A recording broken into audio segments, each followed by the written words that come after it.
or fuzzes or with your amp, and really relying on your fingers. Combine it with the Mjolnir and overdrive, like an overdrive after it. So here's the Mjolnir.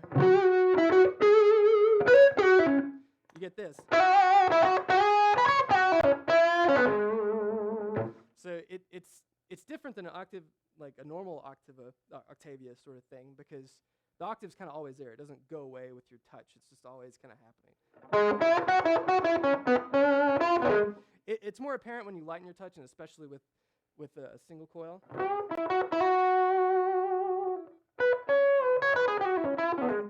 But then if you add a fuzz, I think it sounds best with a fuzz before it.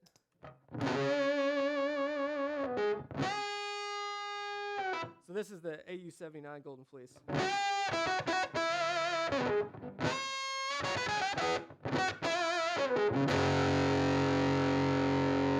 And the cool thing about this circuit is that it works really well, like playing chords and doing stuff lower on the neck. I mean, it still sounds weird. It sounds like a ring mod, but you can still play chords and notes down here.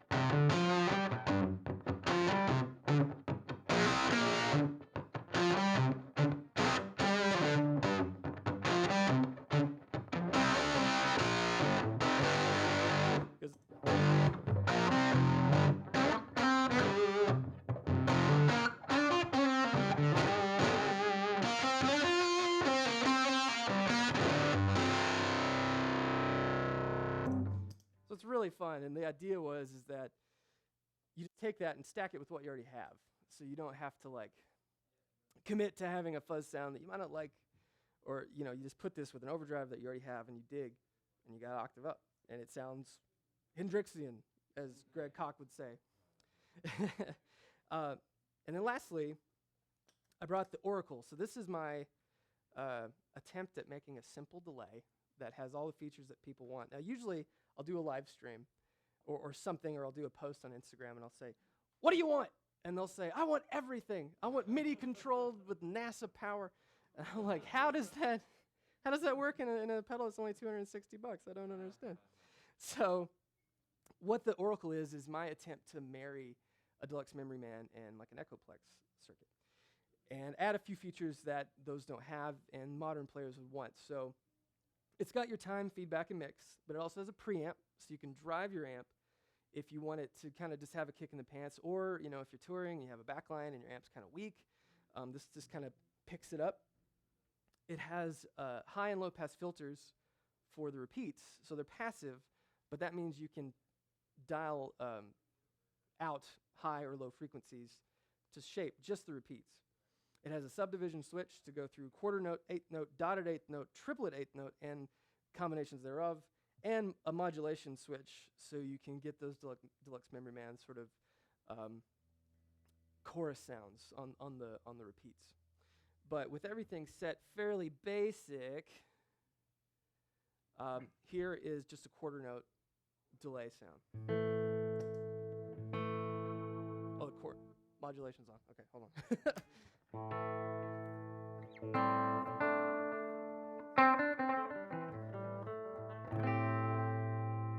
So with all that kind of on, I'll turn the modulation on again. You can really hear it.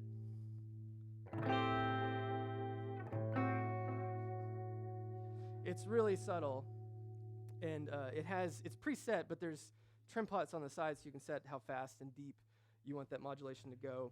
But it's a real Ron Popeil set it and forget it sort of.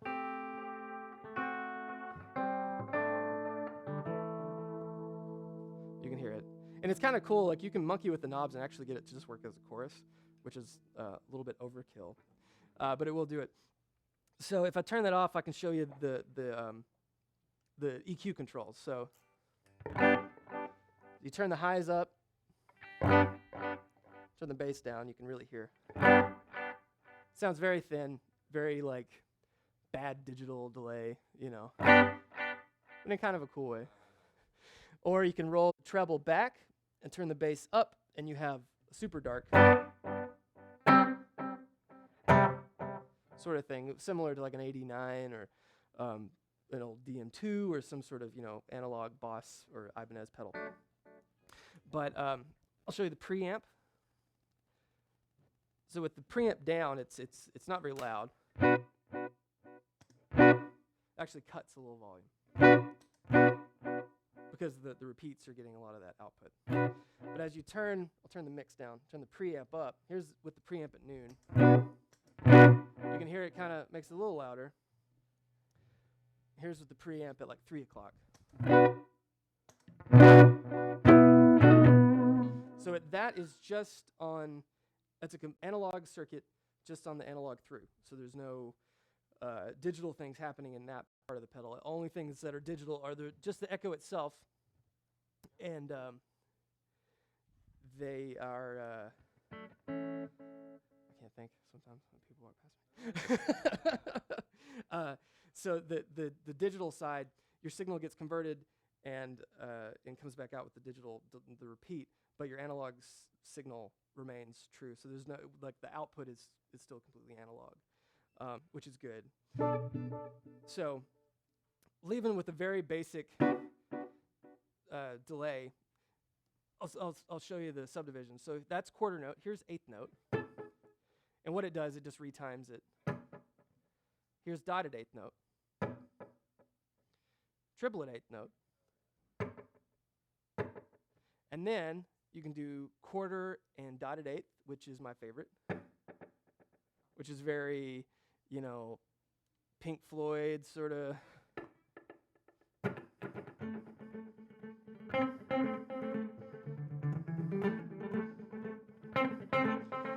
That sort of thing. And then you can do quarter with triplet eighth notes, which is a cool rhythmic thing.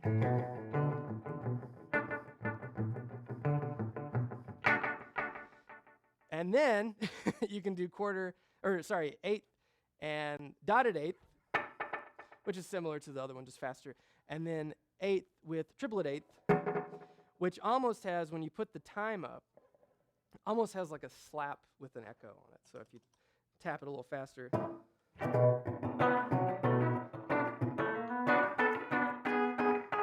So it kind of has like this weird cavernous sort of thing. And with the modulation, it's kind of like an 80s studio sounding guitar, which is neat. But that's basically that. The last thing that it can do is it can run away from you on command. So it will oscillate. If I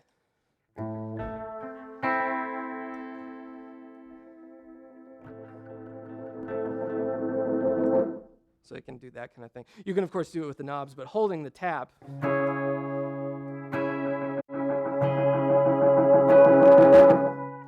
It just does that runaway oscillation thing. But that's that. Okay. Let me plug up the Strat and let you guys hear some of the fuzzes and octaves with that. Any questions while I'm changing guitars?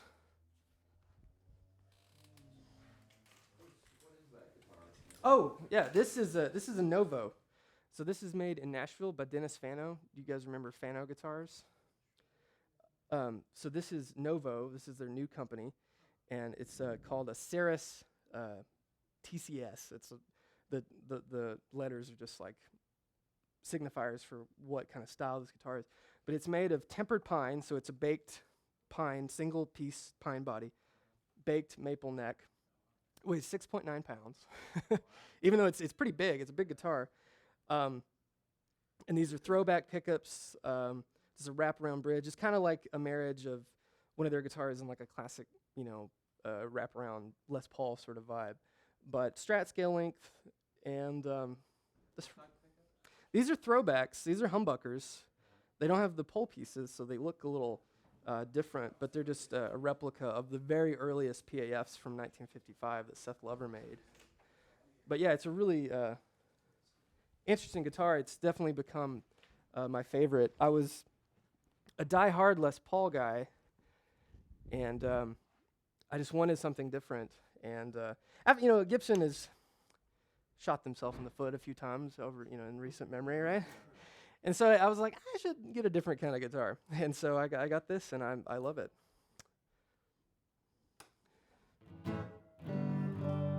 All right. So let me play the Argo.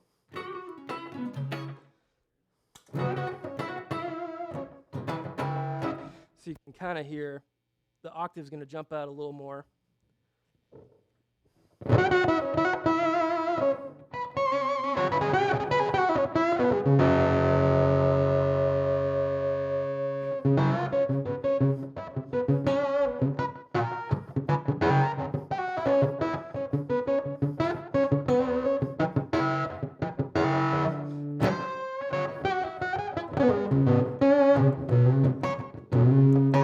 So yeah, like with the single coil thing, it's way more apparent. And the Argonaut, the mini, this no knob pedal. I'll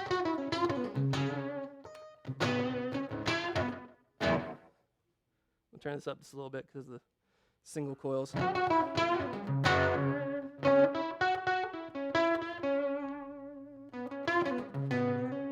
put on the Mjolnir.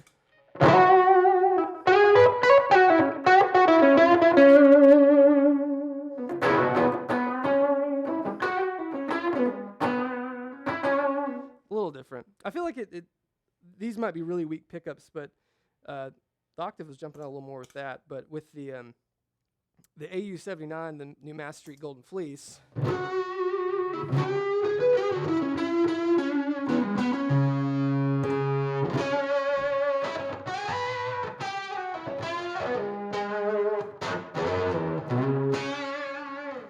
kind of get that thing. We'll play the Chupacabra with the Strat.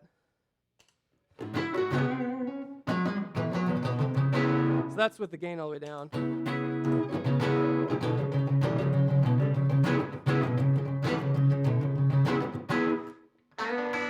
Kind of has that, pretty gnarly tweed, kind of early blues kind of sound with this. To me, like with a single coil guitar, this pedal is more Rolling Stones, which I can't play.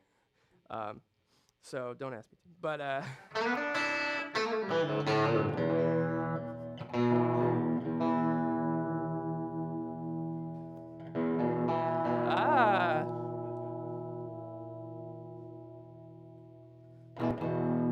bad notes are free, right?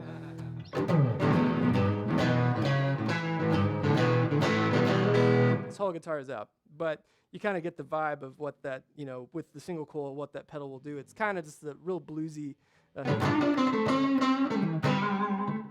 Turn the gain up a little bit, noon.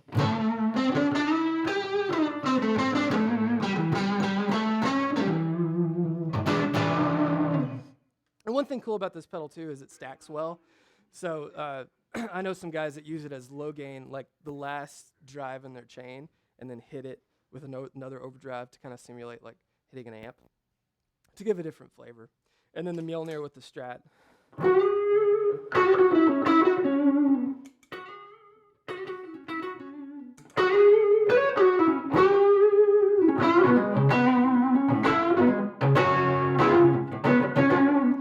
Also, if I hit the Mjolnir with the cestus, you can kind of hear what that does. So if I put the volume at noon on the cestus,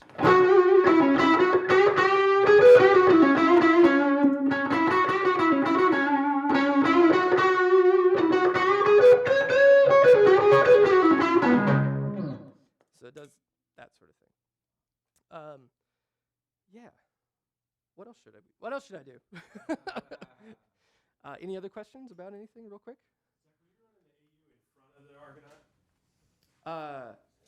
Yes. So my guitar is hitting the AU 79 Golden Fleece first. The Argonaut to me sounds better after fuzzes, but before overdrives. But your mileage may vary. That's just what I've found, at least with my pedals.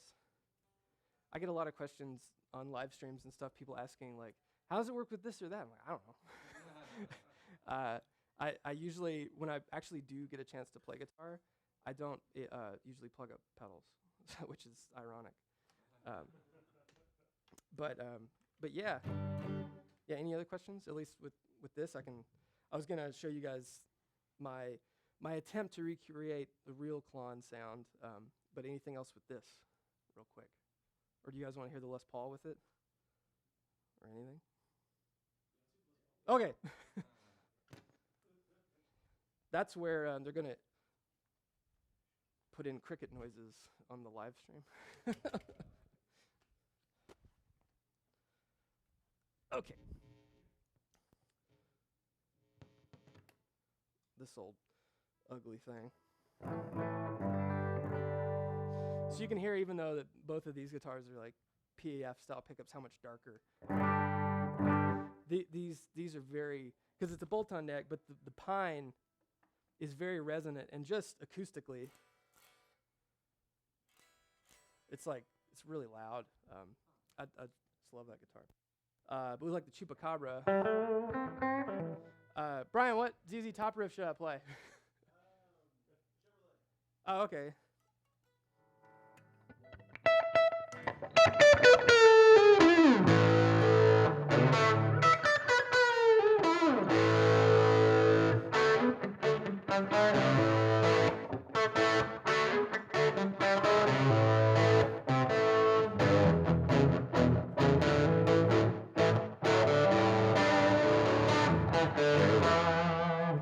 So it's a little gained up, but that's kind of what I was trying to do with the Chupacabra. Maybe if I hit the Mjolnir, it'll smooth out a little of those mids. Yeah. So that's kind of like the more mid-forward sound is usually where I kind of live. So hitting the Chupacabra into something with a little more prominent mid-range, you kind of hear more of what I hear when I'm designing it.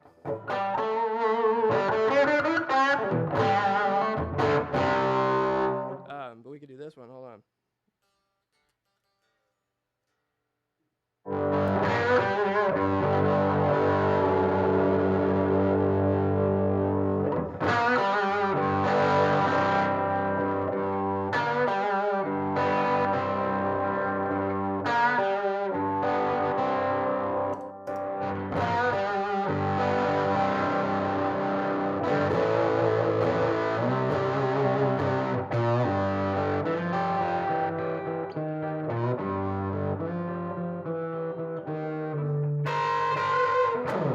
So that was I went from the Chupacabra back to the AU 79 Golden Fleece.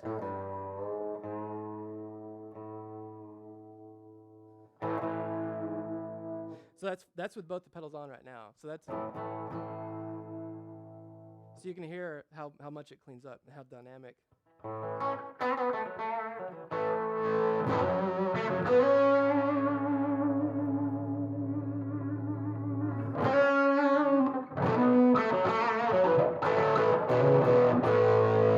One thing was happening in there when I was getting everything set up is the circuit is kind of simple, and there's a beauty in that.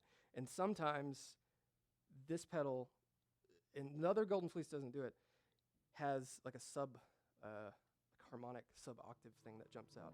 I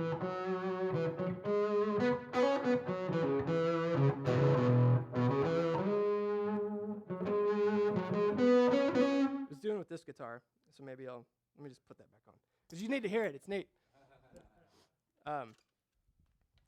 And then I'll compare the clones, and then we can do any other questions, and you guys are welcome to come up here and goof off with any of this stuff. Let's see.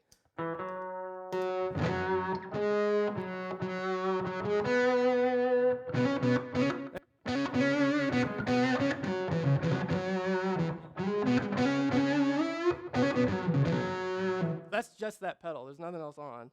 And the guitar is hitting it first, so there's no buffers affecting it. It's just the pedal.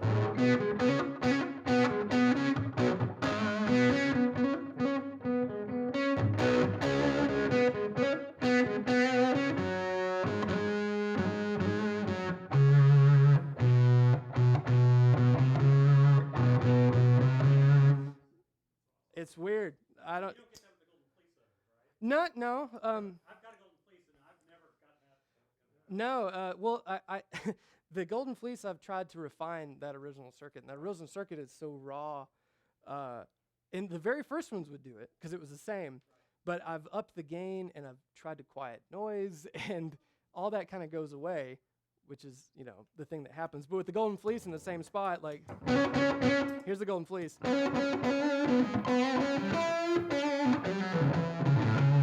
So it.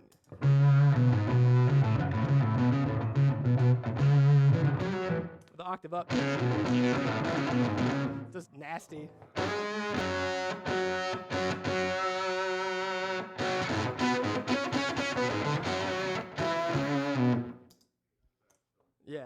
I like playing single notes anyway. It's more fun, right?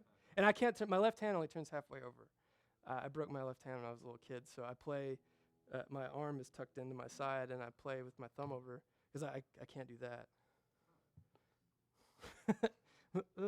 Like a really bad Spider-Man or something. But yeah, any other questions? I'm going to plug up the Klon and the clone.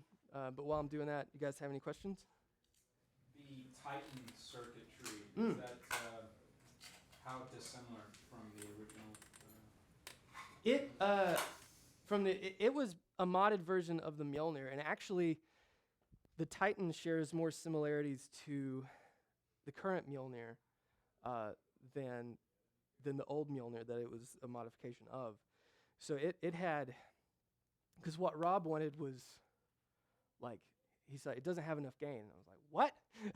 So I doubled the amount of gain, available gain, and then it had germanium and then LED clipping. Germanium clipping is what a real Klon has. The normal Mjolnir has a different pair of diodes, but he wanted something a little different. And the LED is more, it doesn't fuzz up as much, and it's incredibly loud. Like, it's just mind-boggling how loud the LED clipping was. But he loved it, and it had a bass boost switch. So really, with the normal Mjolnir, the bass is increased, not quite as much as what I did in the Titan, and the gain is actually reduced, but some of the revoicing of the tone circuit is the same. So yeah, they're kind of close. But the Titans, I only made like 60 or so because they were just really hard to make. Because what I had done is I already had all the boards done of the normal Mjolnirs, and instead of having to go back and make more, I just modified those, and it was really time consuming. And all the wiring on that pedal was like off board, so every component had wires that had to be flown to it. Instead of most of my stuff now, all the components live on the board, like the pots and stuff, they're all mounted to the board, so they just fall right into the box. But the Titan, I had all these wires. It was like one pedal would take me an hour and a half, where one of these, once the board's done, it takes me like 30 minutes. So it was really taxing. So I was gracious enough, my wife was gracious enough to allow me to buy a real Klon a few weeks ago for my birthday. And they had one in Nashville at a shop, and I haggled and finally got it down to where I was comfortable and brought it home. And the first thing I did, of course, was compare it to everything I already had. It was like, does it sound right? And the answer is no, but nothing sounded bad. You know, like the normal Mjolnir sounds different in a really good way, but my attempt to recreate this one-to-one, which I make for Wildwood guitars, and I think next year it's going to be something I'm doing for everybody, didn't sound quite right. So this is the first time I've ever dove in and A-B'd it one-to-one. Now, every Klon is different because their components are much wider tolerance so that they sway. The potentiometers are different. They have a different tolerance as well. I've never really played two Klons. They all sounded like Klons, but they never really sounded exactly the same. But I liked mine, so I said, well, I'm just going to try to copy this and make it as close as possible. So here's the Klon. The gain all the way down. Everything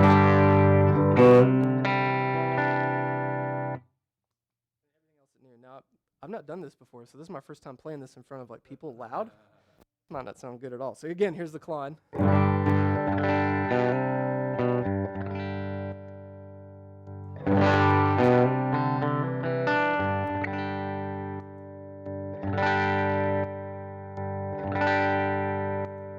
So trying to get it pretty close. And the gain is the trick. So I'm going to turn the gain up and the output down a little bit. The real Klon seems to have like a wider spectrum compared to all the clones I've played. All the clones are way louder too, which is weird. Like they're all much louder. So here's with the gain and the treble at noon. The output rolled back to about 10. Klon. Mjolnir.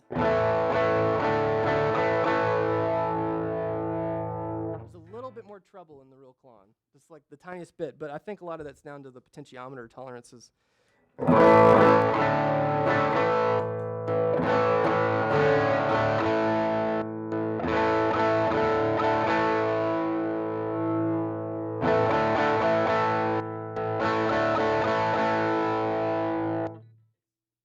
pretty close.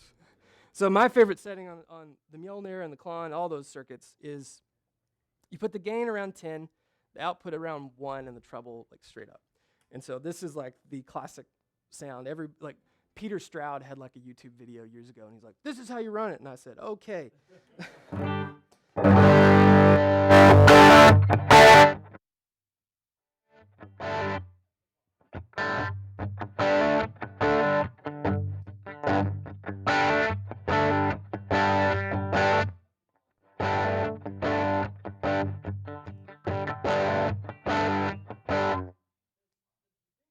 There's a little bit of gain, a slight gain difference, and then the treble is just slightly different. But I feel like I'm starting to nail it. I'm not even. I obsess about these things and drive my wife crazy. She's like, "What are you doing?" I'm gonna go desolder some components. She says, "Ah."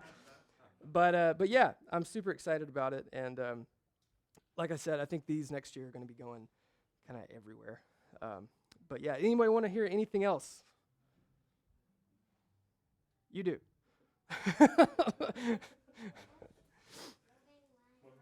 So these aren't available yet? These?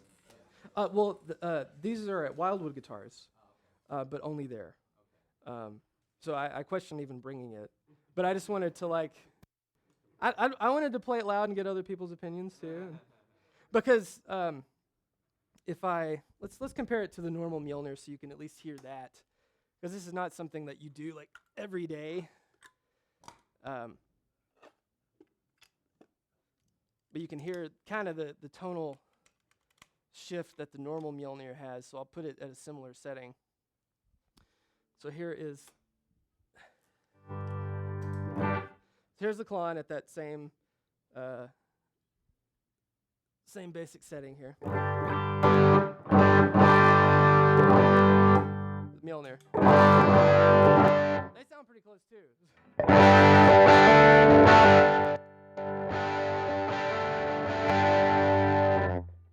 Where the real Klon and the Mjolnir differ is like in the higher gain stuff.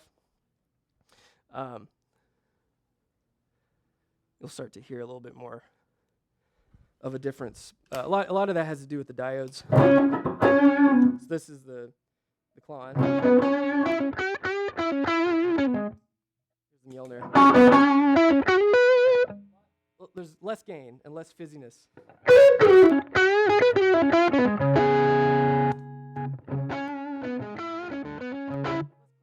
The Klon when the gain's cranked. So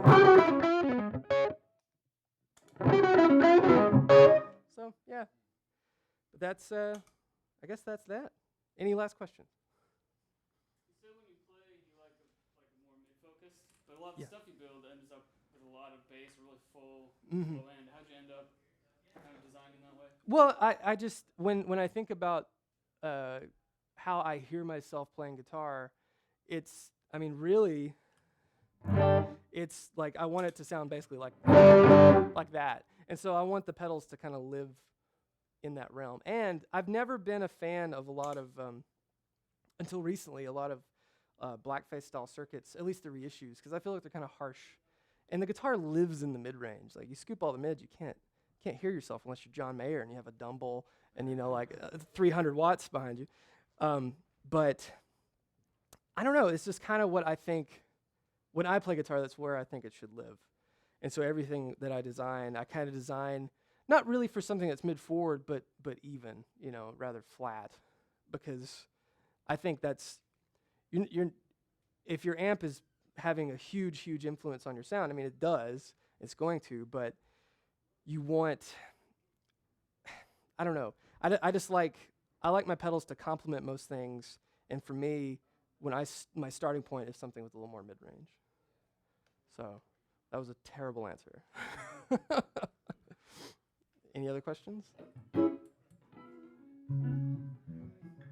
do stuff in your earlier work with like power booster, overdriver type circuits?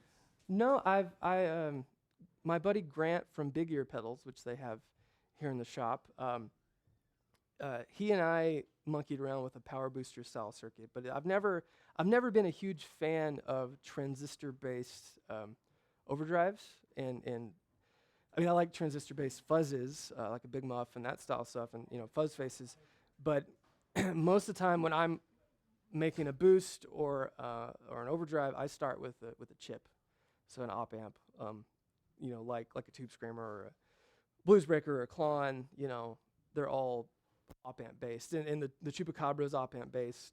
The Golden Fleece is using a transistor, but that is just an amplifier, so it's not creating any of the fuzz, it's just creating volume, and then diodes are clipping that. But no, in my computer I have hundreds of schematics that I've thought, I'll make this, and then I don't, because I don't have time. But yeah, I have a clone of one, and it's a cool circuit, but they're so loud. It's not really my favorite style of thing. And there's a harshness to transistor-based overdrives that, in my opinion, they just don't play well with me. So, and I get asked all the time, especially on my live stream, like, when are you gonna make a compressor? And I'm like, I don't like compressors. Like this is compressing. Like that's what I need. But like, so a lot of things, I think some guys, they just make stuff to have another product to sell. And if I wouldn't use it, if I wouldn't have it on a board, like I'm not gonna even start trying to make a layout and spend money to have a product that is just not my vibe, But I feel like kind of like the guy from Joe Dirt that sells fireworks. He just sells snakes and sparklers. So that's kind of what I feel like sometimes. You're gonna stand there owning a guitar pedal brand and tell me. Any other questions? So I got your boost build kit at home. I haven't done it yet. Okay. I've been too busy.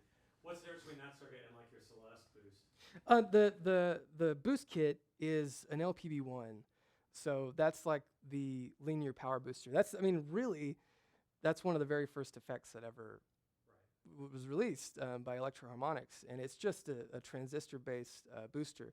But it's different in this. The Cestus is actually, the knob is changing the amount of gain that the transistor has, and the linear power booster circuit is actually more like a Golden Fleece without any clipping diodes. So it's just the volume knob is just controlling just the output that's already there. It's not changing any character or anything. Whereas on the Cestus and some other boosters, you're actually interacting the amount of voltage and the amount of gain in the transistor itself. So yeah, and I tweak that a little bit to be better, because that circuit is it's really fat, which is cool, but I think with most guitarists now having like lower headroom and lower wattage amps, that it just makes everything go so I try to take as much of that away. But I'm really proud of that. I'm going to do more boost kits, or more kits.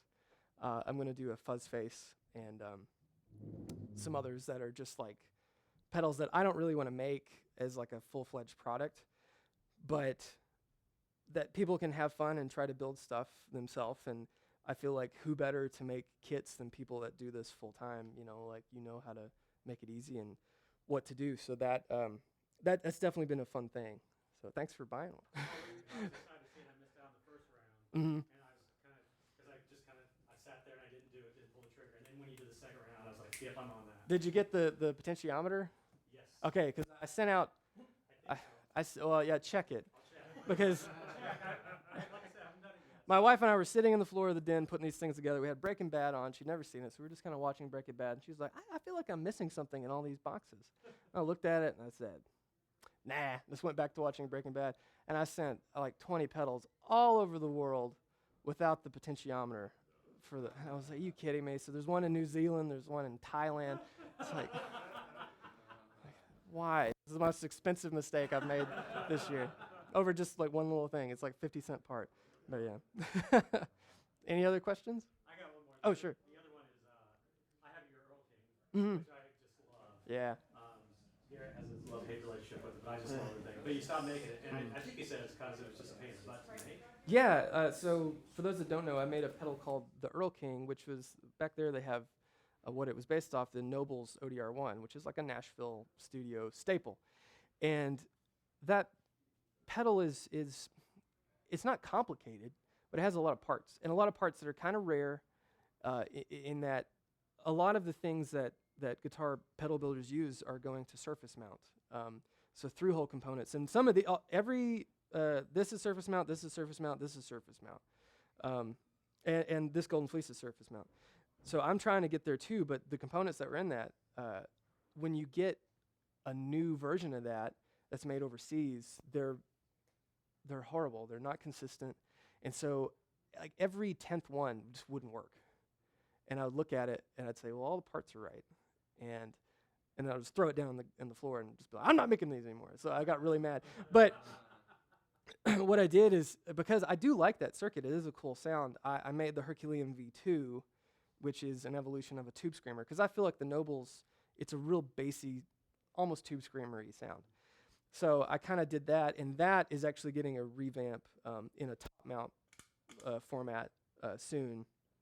So that's kind of where I took it. But I get asked every week, like, when you're bringing back the Earl King, and I know people that like it really dig it. I kind of got a little disheartened too, because one of the guitar, Jim Wider, he played with the band and some other people. He loves the Nobles pedal, and he sent me an email, and he's like, hey, can you send me one? I was like, yeah, sure. He's like, you played with the band, man. And he got it, he's like, I don't like it. And I was like, what? So it's kind of made me go, I don't know if I want to keep making it. But I felt like I was doing a lot of things that were very redundant, because I made a blues breaker style circuit, which I get asked for a lot, like, you know, the something like the JHS Morning Glory, you know, like that similar thing, and then the Nobles thing, and then I was making the 808 thing, and so I kind of consolidated that into one pedal, the Herculean V2, because I felt like, you know, I was making a bunch of things that did stuff that could be done by one unit, and so that's kind of what I tried to do. And now, I mean, really, I have the Mjolnir overdrive. Like, I have two versions of that, and the Chupacabra is kind of an overdrive, but I'm tried to trim it down to where I'm not just making like 5 overdrives, you know. So, but yeah, has everyone got a raffle ticket? Okay, we'll get you some after we turn the camera off here in a second, because we're gonna give away one of the AU-79, the new Golden Fleece, this thing, and give away, they did the sub-harmonic, yeah, and give away some T-shirts and some other things too. So yeah, I guess we're good. Yeah. All right.